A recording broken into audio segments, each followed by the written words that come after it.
Salam sehat, salam sejahtera untuk kita semua. Pada kesempatan ini, saya Dr. Rifka Wikanto dan rekan saya Dr. Eko Dian Syafitra akan membahas tentang penyakit paru interstisial. Penyakit paru interstisial atau ILD semakin menjadi perhatian di dunia medis karena menyebabkan kerusakan permanen pada paru. ILD merupakan penyakit paru yang menyebabkan peradangan kronis sehingga terbentuk jaringan parut atau fibrosis yang menyebabkan sesak nafas.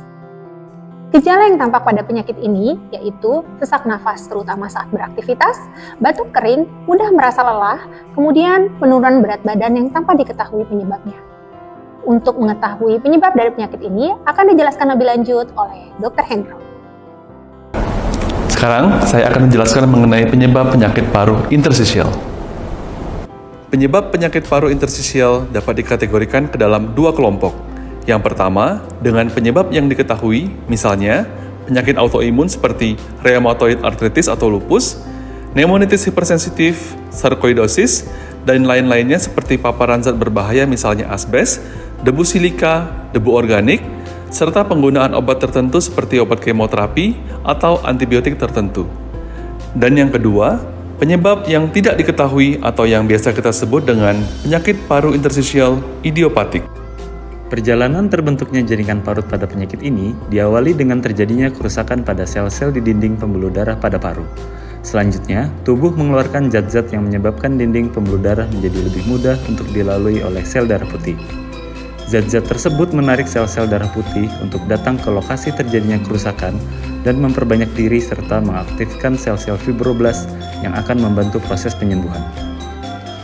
Peradangan yang terus-menerus akan merangsang sel-sel fibroblast untuk menghasilkan faktor profibrotik dan deposisi matriks ekstraseluler di area yang mengalami kerusakan. Produksi dan deposisi komponen matriks ekstraseluler seperti kolagen tipe 1 dan 3 secara terus-menerus akan mengakibatkan terjadinya pembentukan jaringan parut. Jaringan parut yang terbentuk bersifat kaku sehingga paru akan kehilangan elastisitasnya dan sulit mengembang saat menarik napas. Selain itu, jaringan parut ini juga akan menyebabkan kesulitan dalam pertukaran gas di paru sehingga pasien akan merasa sesak.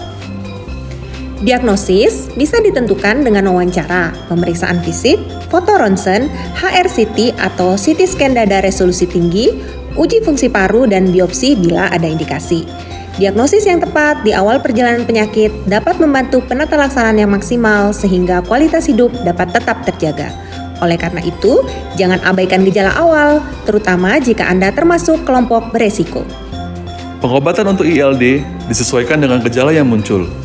Dapat diberikan obat penekan batuk, anti radang, dan antifibrosis bila ada indikasi.